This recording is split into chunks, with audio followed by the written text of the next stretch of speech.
good. Are you guys good? I'm good, yeah. Brilliant. Okay, so we're here with Holding Absent. Hello. And this is a Hive magazine interview. So we're going to get straight into the meat and grit of this. You guys have been touring all over the place. Like, genuinely, your work ethic is insane. And you have been doing really well in the US, which a lot of UK alternative bands struggle with.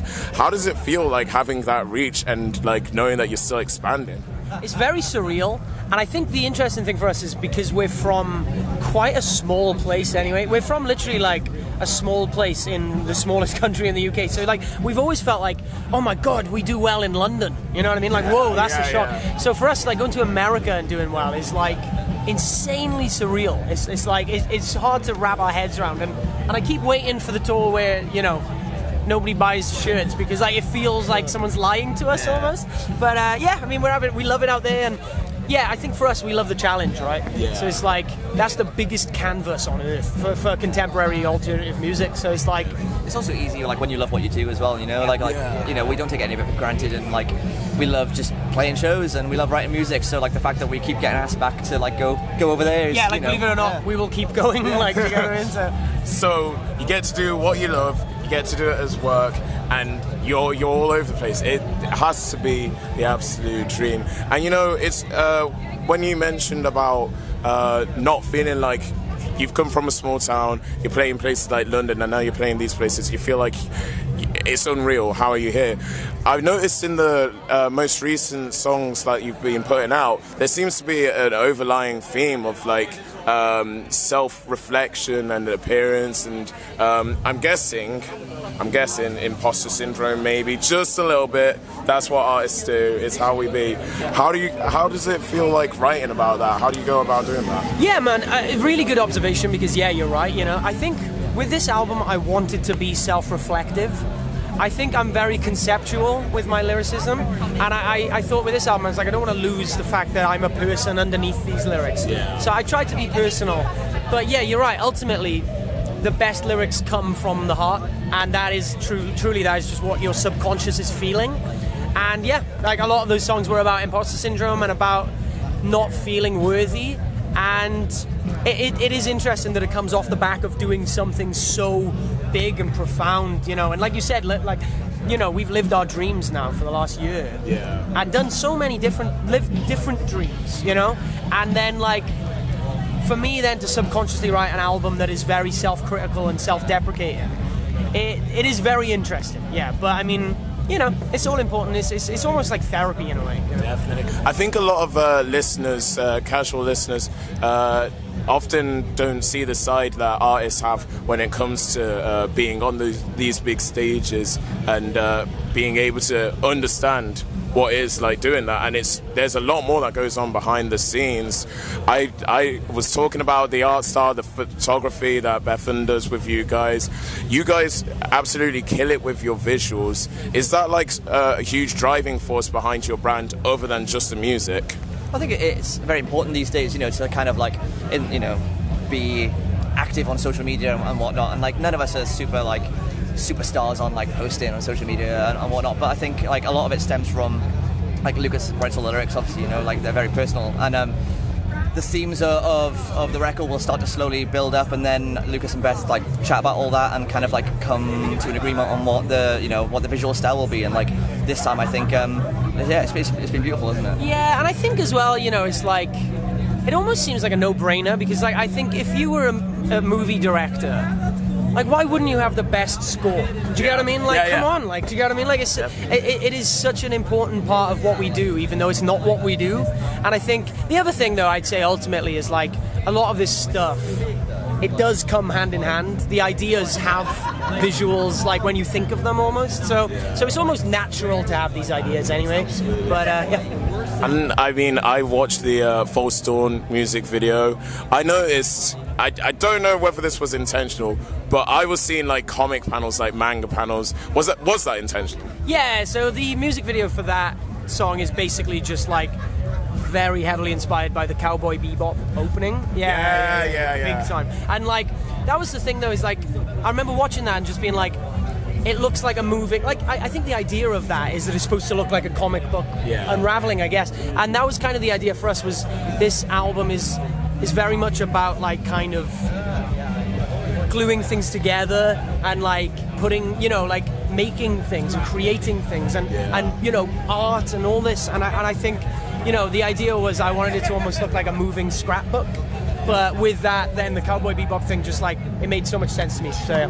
It goes very naturally with the vibe that you guys are giving off, and I think it's really cool that your passions come through in your music as well, and it shows like everything you do you love, and it's just great to see. I will say a lot of alternative artists have been inspired by you guys, but like we're here at 2000 Trees, the place where it's just community. Everyone knows everyone. I was talking to Luke from Press Tomiko and now People. He was telling me that you guys played together. How does it feel being in this environment with people like this? Yeah, it's family for us, you know, and like honestly, I mean, obviously Loathe had to pull out today, sadly, but like Loathe, Casey, Dream State, and like Luke from People, you know, it's like we've literally been playing shows with those guys for 10 years, you know, or maybe not Loathe, but like, you know, like. Yeah, like Dream State, Casey. Casey played their first show supporting our old band, and we played their last official show with them and stuff. You know, so it's all very interwoven, and I think honestly it comes from the fact that like we grew up looking up to the UK music scene. So bands like Lower Than Atlantis and Yumi at Six and you know Architects and all these bands were like golden gods to us growing up, and I think for us now it's almost like being in it. I never want to lose sight of what I love about it, almost, and that is, you know, I remember seeing like Josh Franceschi wearing like a Your Demise t-shirt once, and I'd be like, oh my god, that's so cool, you know, and like, so us doing a split with Loathe, I always felt was kind of similar in a way, you know, so yeah. Definitely. And we saw, I think, Pete, did you tweet out the other day about like a Loathe and Sleep Token show that, when did that happen? Can it happen again? So that was 2018, it was the second and third Sleep Token shows.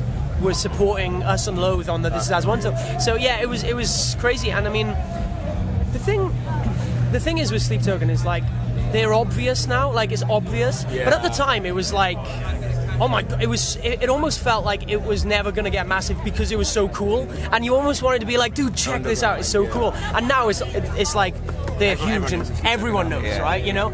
But back then, if they felt like the coolest secret, I think, and it was really important for us and Loathe to like. Make sure that those lineups were good as well. So yeah, but I mean, hey, you know, yes, we would love to do that. I think Sleep Token will be a little bit higher on the bill. That happened again. Maybe they will. Sold out Wembley Arena, absolutely mad. Seconds, I couldn't get a ticket. Oh, I know, man. Well, join the club. It'd be that way. I mean, you guys were someone's secret band that wanted to keep secret at one point, and like. Yeah, it's so cool to see friends like rise up like that.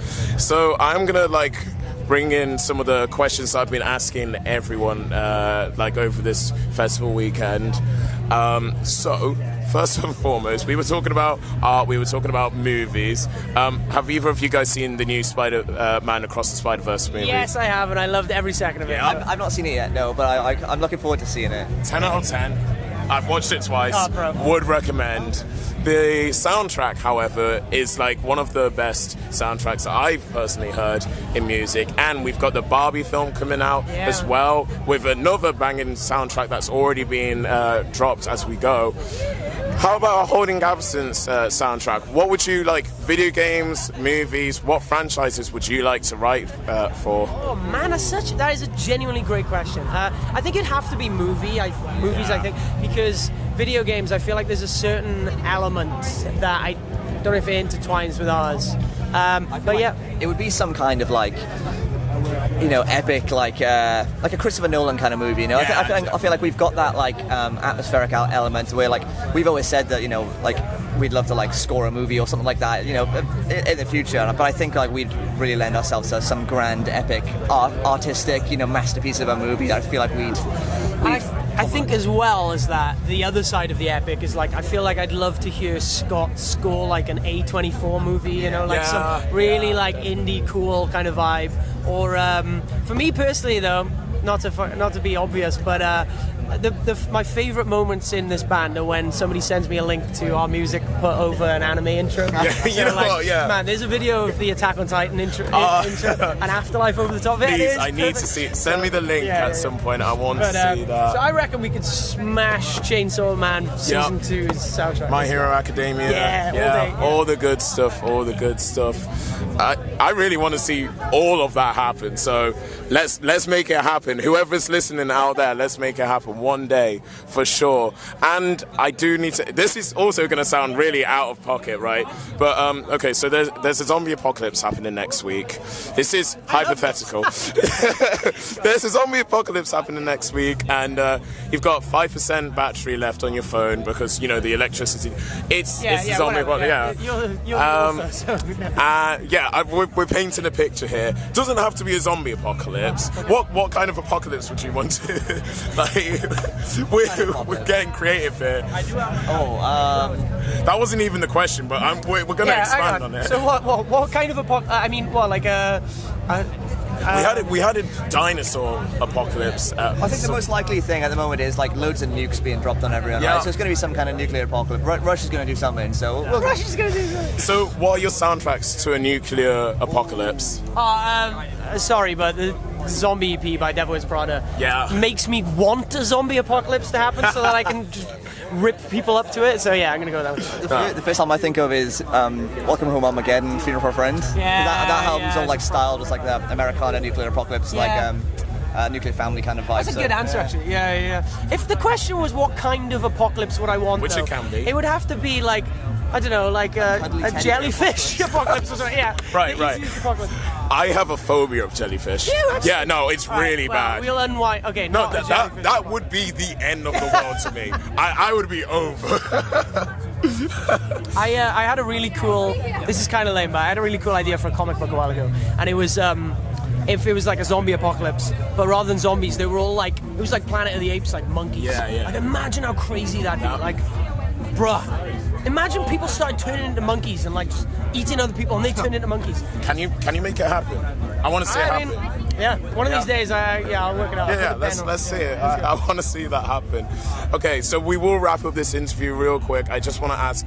It's 2000 Trees is the festival where you're going to see a lot of small bands start taking on the stages. Are there any underground alternative bands that you want to give a personal shout out to? We're good friends with a band called Modern Era, and like I love their music, and like their first record was just fantastic, really cool, and like Zach and Cal are like visionaries. So I'd go with Modern Era. Yeah, absolutely. My answer is always Pale Dusk from Japan. They are my favourite band on earth that isn't like Radiohead or My Chem, basically. I love them, and I would urge anyone to watch them or listen to them, so please do. Yeah. Thank you so much. Guys, this has been an absolutely fantastic interview. So this has been Holding Absence. This has been a Hive Magazine interview.